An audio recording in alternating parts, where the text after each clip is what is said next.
রাধারানী বললেন, ললিতা, ওরা যে আমায় কলঙ্কিনী বলে, তাই আমি মনে মনে ভেবেছি এই কলঙ্কের বোঝা মাথায় নেওয়ার চেয়ে বিষ পান করে প্রাণ ত্যাগ করবে। এবার ললিতা বলছে, রাধে, আমরা জানি তুই যা কিছু গ্রহণ করিস, যা কিছু খাস, সেবা করিস, আগে তো গোবিন্দের চরণে নিবেদন করিস, তারপর ওই নিবেদিত প্রসাদ তুই গ্রহণ করিস। তাহলে বিষ যদি তুই পান করিস, আগে তো গোবিন্দের চরণে নিবেদন করতে হবে বল।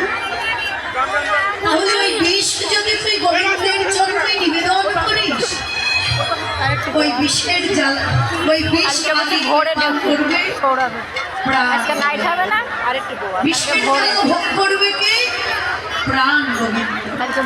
তুই কি খাই চাস না? রাধারানী বললেন, না,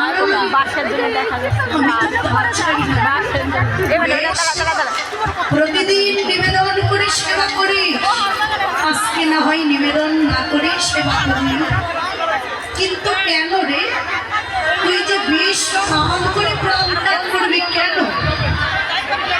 কৃষ্ণ বিরহ জ্বালা বুকে নিয়ে তো।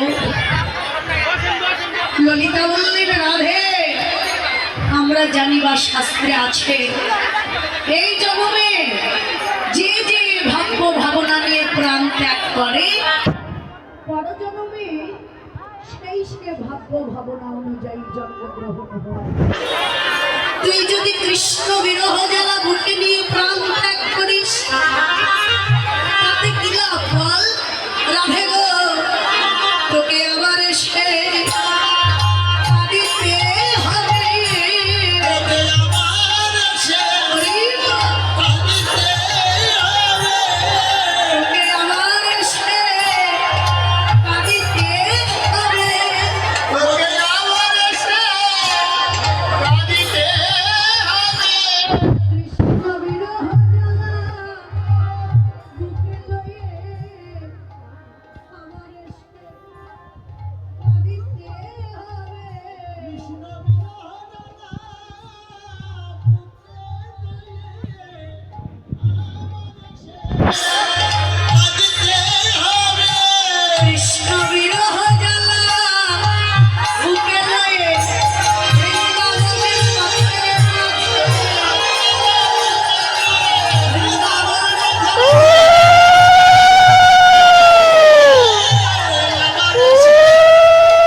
পরজন্মে আবার কৃষ্ণ বিরহ জ্বালা বুকে নিয়েই তোকে কাঁদতে হবে।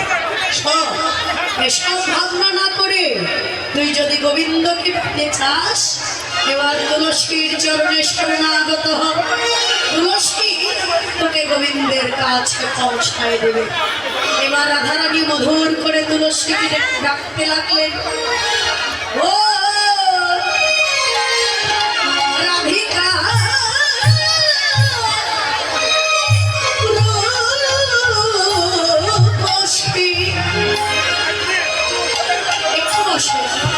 লইয়া তুলসী মধুর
চরণে শরণাগত হয়ে মধুর করে কৃষ্ণ কথা বলছে। এই যে মায়েরা আন কথা আন গল্প না করে একটু কথাগুলো ভালো করে শুনবে। মধুর কথা হলো একমাত্র কৃষ্ণ কথা, যে কথা কইলে শুনলে জোড়ায় জীবে প্রাণের ব্যথা। আমাদের এই জগতে দেখবে সংসার জীবনে কেউ কিন্তু কোনোদিন বলতে পারবে না যে আমার জীবনে কোনো দুঃখ নেই, আমার জীবনে কোনো অভাব নেই।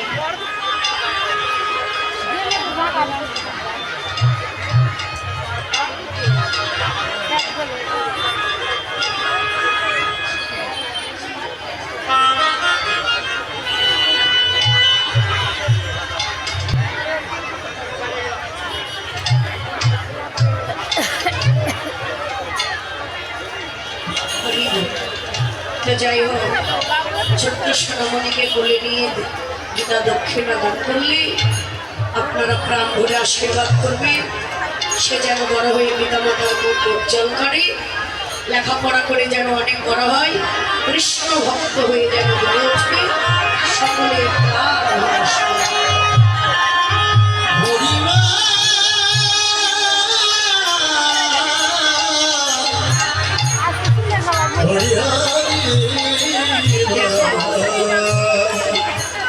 সংসার জীবনে কেউ কিন্তু কোনোদিন বলতে পারবে না যে আমার জীবনে কোনো দুঃখ নেই, আমার জীবনে কোনো অভাব নেই, আমার জীবনে কোনো জ্বালা নেই, যন্ত্রণা নেই, ব্যথা নেই, বেদনা নেই।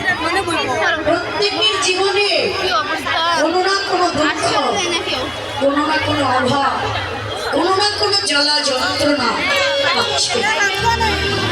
কিন্তু এক নয় দাদা, রাখেন সূর্য পূজার সময় দিন বললে যার জীবনে যত দুঃখ জ্বালা যন্ত্রণায় থাক, সে যদি একবার প্রাণ ভরে কৃষ্ণ কথা স্মরণ করে, কৃষ্ণ কথা যদি শ্রবণ করে, তার জীবনে কোনো ত্রিতাপ জ্বালা থাকে না। অন্তত পক্ষে যতটুকু সময় আমরা আসতে ভক্ত সঙ্গ করবো, কৃষ্ণ কথা কানে আসবে, এতটুকু সময় তো আমাদের সংসারের ত্রিতাপ জ্বালা হৃদয়ে আসে না। তাই মহাজন বললে এই কৃষ্ণ কথায় এমনই মধু, এই জগতে এমনও কথা আছে যে একবার দুইবার শুনলে ওই কথা শোনার ইচ্ছা হয়।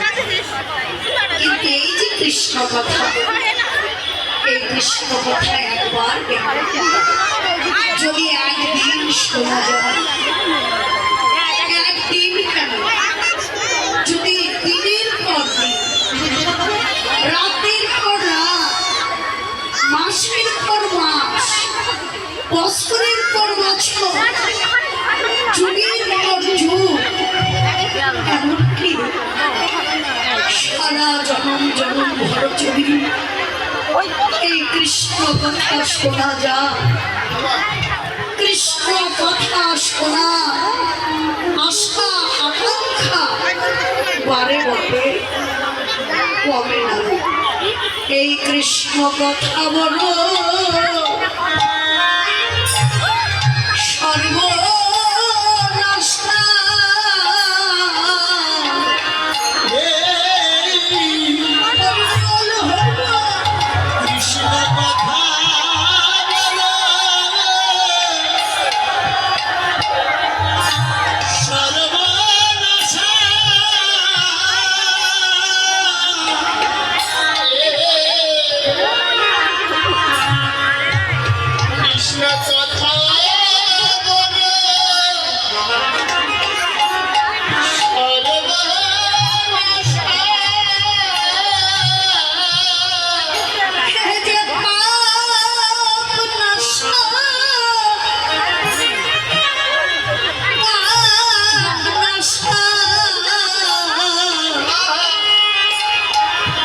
কৃষ্ণ কথা বড় সর্বনাশা।